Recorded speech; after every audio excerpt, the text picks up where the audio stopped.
Catalyzing through Promethean moments from the tower's point of view.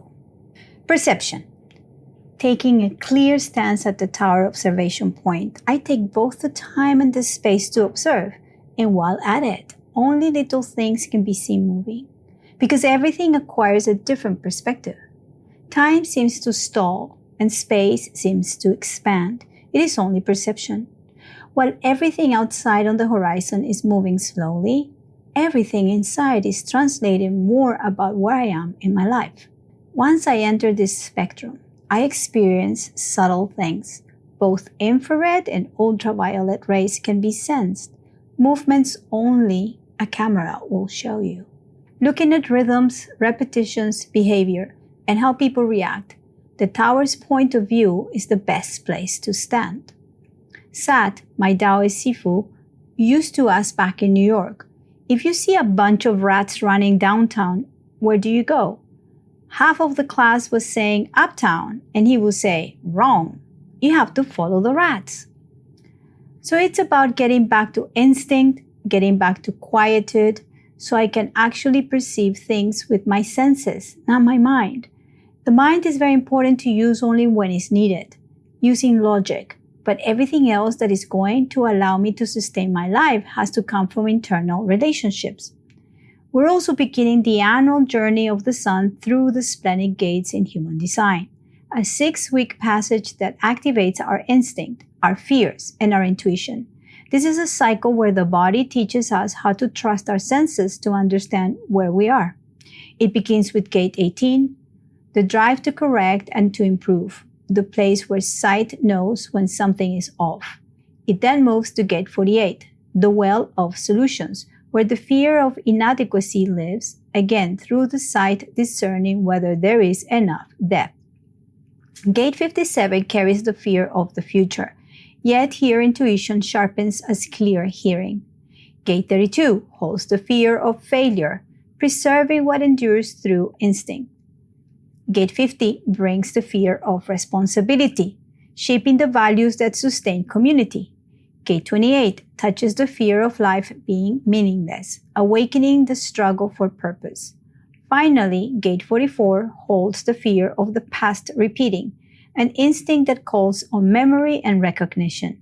This is a terrain the sun is moving through right now, week by week, drawing us deeper into the spleen, where instinct becomes intuition and fear reveals itself as awareness. So if you don't take pharma and you did not get the boosters, probably your brain is working different. Also, if you eat no sugar and you don't take any intoxicants or stimulators, you are so connected to the core of your energy. And still, with all that, you have to be mindful that what you're seeing most of the time are reactions and not responses. And this subtlety you cannot detect if you're under any influence, whether it's too much information from the outside, whether it's too much pollution from others. So having the environment clean, living healthy and wholesome relationship to your ecology, to your food, to your body. I'm saying this because once Neptune dips back to Pisces for a few months, the shit show is going to get louder. The Truman Show is going to even be more evident, and it's going to trample so many fears about what had just happened. Oh, I thought we were out of this, but we're not. We're in the place where the unfolding is yet to be decided. I knew that as a main character in my illusion is about deciding how all is going to show up. Mars is still in Scorpio, so maybe fear will lead your way. But fear has a purpose to support you when you're doing shadow work. I personally cannot fall into any more psyops. I'm taking the distance, and I have been using creativity in the last few weeks to generate wonderful things for my future, just focusing on little things on how I want to create a better environment in my life, in my vessel, the home of my spirit. Ta-da! Value meets release. We're approaching the first quarter square lunation on September 29th. The moon in Capricorn falls exactly on my Sirius and South Node in the 11th house, while the sun is in my 8th house in Libra. This is a moment of karmic harvest. the moon pressing on the point of nourishment and release in the collective field, Ceres in the south node, the sun illuminating shared resources, hidden bonds, and deeper truths in the 8th. Pallas Athena exactly on my ascendant at 6 degrees of Aquarius sharpens my perception and strategy, helping me see the pattern and the tactics beneath appearances. Venus conjunct my Pluto in the 8th house deepens the theme of value and transformation, bringing relational and creative energies down into the underworld for regeneration. By Friday, October 3rd, the moon will be in Aquarius, trine Mercury in Libra, opposing Chiron in Aries, and quincunx Saturn retrograde. Venus moving through Virgo will be conjunct the south node. This brings another layer, the moon linking air to air with Mercury, insight to dialogue, while also confronting the wound of voice and assertion through the opposition to Chiron. The quincunx to Saturn retrograde adds the demand for adjustment and responsibility, and Venus with the south node calls up relational memory, patterns of value from the past that are ready to be seen and released.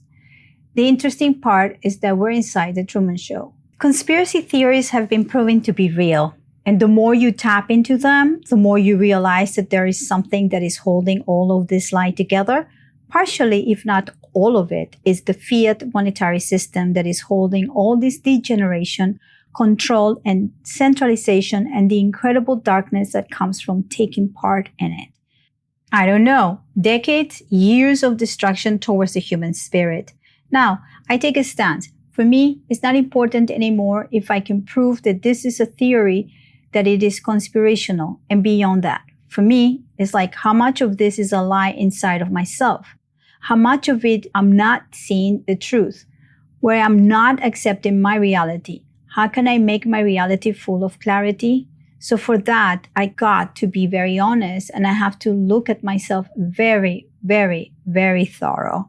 That's what I'm doing these days. I'm not fixated on who killed who, neither if the widow is demonic or not. Could not care less of who's running the show anymore. I don't care if it's a country or the whole planet or a blue-green alien from another dimension. I'm unplugging from that mental loop of psyops. It is not that I don't really care. It is that I prefer to invest my time in something constructive. I want to be productive, inspirational, creative, and carry a lot of discernment. Information? Yes. Obsession? No. Education? Bring it on.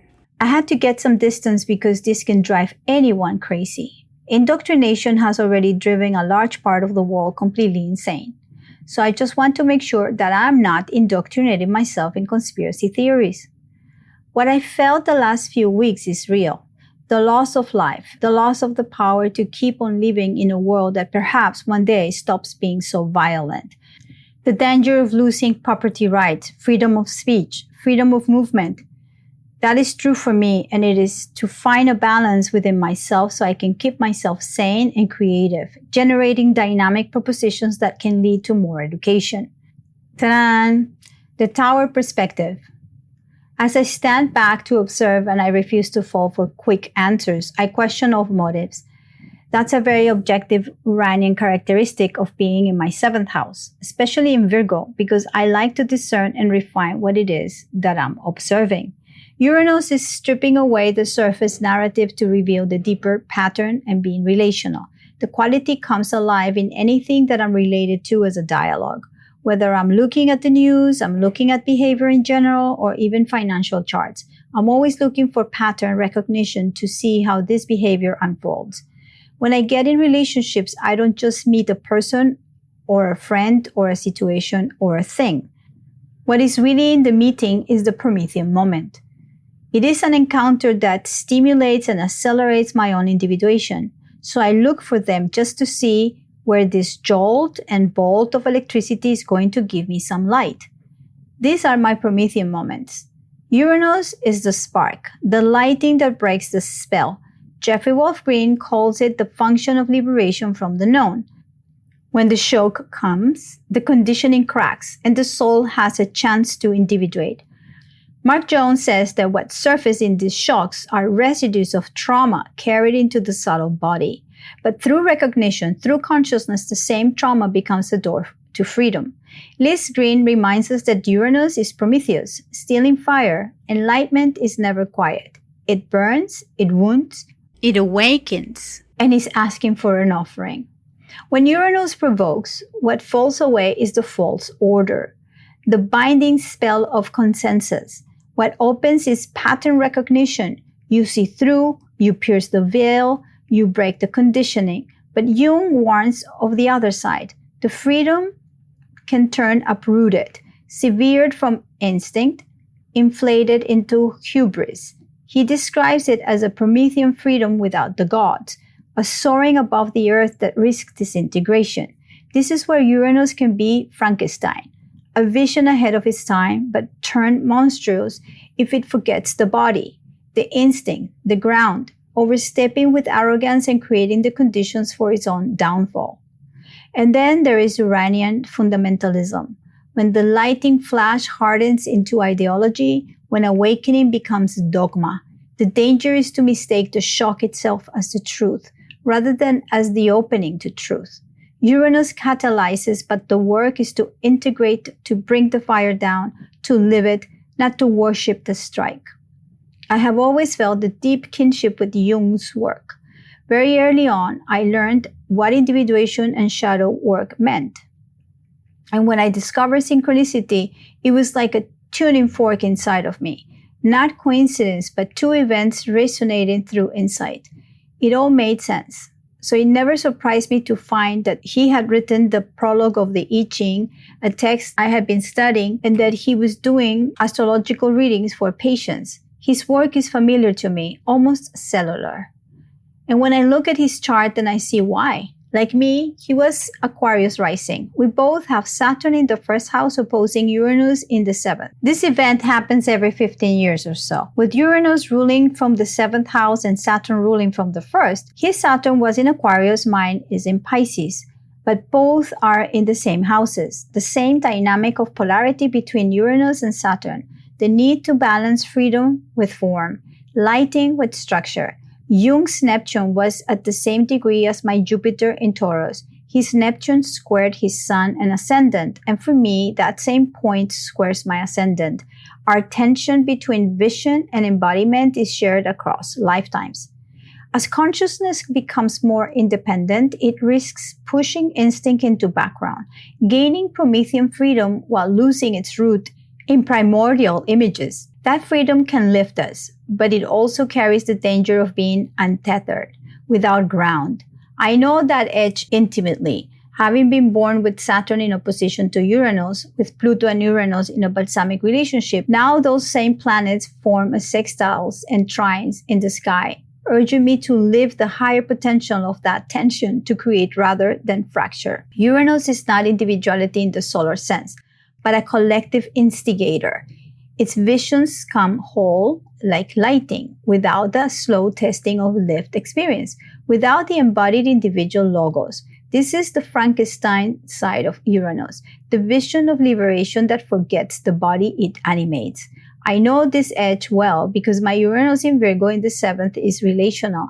Partnerships are never just partnerships for me. They are Promethean encounters, jolts of electricity that catalyze my individuation. Ta-da! Venus gestation journey in 2025. Venus has been tracing this story all year. On January 10th, she conjoined Saturn at 17 degrees of Pisces, exactly on my Chiron, setting a structure of value rooted in responsibility and healing. After the retrograde cycle through Aries and back into Pisces in the spring, the trajectory became clear. 9 months later, Venus meets the South Node in my 8th house, squaring my natal Venus in the 5th.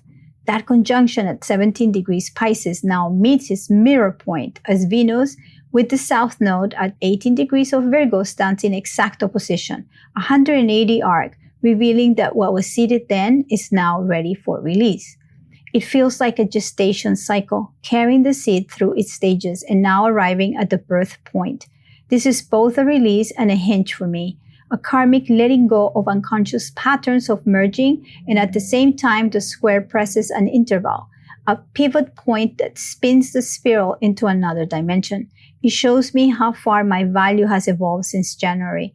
no longer leaking power through unconscious sharing, but recognizing that worth is sourced within and carried into how I love, I create, and bring beauty into form. What began as a story of negotiation has emerged as a surrender to the architecture of my value, my resources, and my capacity to trust myself first, even in the face of danger of being once more ostracized. What I have come to realize this year, with Saturn meeting Chiron in Pisces, is that value itself supports every relationship with any need. Money becomes a technology by which I can extend my life with more tranquility by trusting myself and the resources that I am able to bring forth creatively. This is the deeper teaching of Pisces ruling my second house. Trust that I have the resources, the talent, not only to create and sustain my life, but also to manage, to preserve, and to multiply them. This was my missing structure before, and Saturn's conjunction with Chiron seeded it into form. And now, 9 months later, this is what Venus on my Pluto brings. The depth in understanding the profound transformation I've been living. Wow, Monica, congratulations. Ta-da! The pot of gold over the rainbow at 4 degrees of Taurus. The Sabian symbol for the degree of Taurus that holds Jung's Neptune and my Jupiter speaks of a rainbow's pot of gold. His vision, his illusion, and my seeking wisdom share the same frequency. The promise of illumination after the storm, the treasure that appears when opposites reconcile. That image continues to guide me, to hold Uranian fire with enough Saturnian vessel, to walk individuation without losing the body, to be both lighting and earth. In synastry, the meeting of my Jupiter with his Neptune at this degree carries a quality of shared vision, a blending of my expansion with his imagination, my wisdom with his mysticism. It feels like an attunement to the same frequency of meaning and transcendence, as if my growth naturally entered the field of his vision. This is why I have always felt an immediate kinship with his work. His Neptune gave form to the dream I was already carrying, and my Jupiter amplifies the resonance in his vision into a lived quest for understanding. And because this meeting falls in both our third houses, it also speaks of language, voice, and communication, of how meaning itself is shaped and exchanged, how insight becomes dialogue, and how resonance takes form in words. Right now, the degree where Jung's Neptune and my Jupiter's meet in Taurus is being lit up. Transiting Pluto in Aquarius is making an exact square to it. And I feel the expansion and possibility of that contact like a charge in my whole field. It is as if the same point of vision and wisdom that we share is being given depth and power, inviting me to step fully into my individuation process. This time, though, my knowledge is grounded. It is embodied. In June 2023, when the North Node met Jupiter at this same degree, also my 5th Jupiter return, the invitation became explicit. Be completely transparent about my process of individuation. Live my creative selfhood. Let the fire show. Watching from the tower, rooted and alive, carrying the lighting down to earth. The view is so beautiful. Have you noticed Venus' journey this year? From January's conjunction with Saturn, over these 9 months of gestation, what structures have you created? And what are you discerning now as it culminates and touches the South Node at the opposite side? In terms of value in your life, what patterns are ready to be released so the new dimension can open? Ta-da! Recommended listening. Timothy Allen from the Free Cities Foundation speaks to my dear friend, the independent journalist and podcast host Efrat Fenixon, in a wide-ranging conversation on censorship, privacy, and resilience in an increasingly chaotic world. Usually she's on the other side of the microphone. Efrat carries a distinctly Promethean current. Her voice exposes the dangers of collective programming while illuminating alternative paths of value and freedom for the community. Themes they weave include censorship, Bitcoin, CBDCs, spirituality, microdosing, and a life as a digital nomad. Efrat speaks candidly about Israel, propaganda, and her choice to live. Have a great week, everyone.